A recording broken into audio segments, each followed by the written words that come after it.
भजामि तां गौरीं नागपति किशोरीं अविरतम्। अब मैं विश्वविद्यालय के ऊपर एक दिन पहले एक श्लोक बनाया था, उसमें हमारे विद्यालय का वर्णन किया गया है।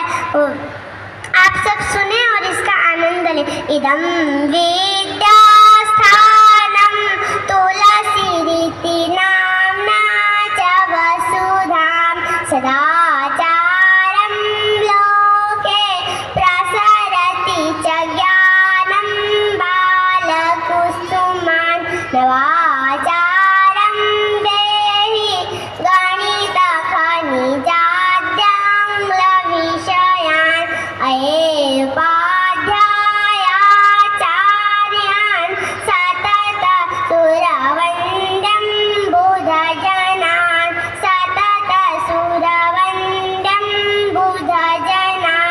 धन्यवाद।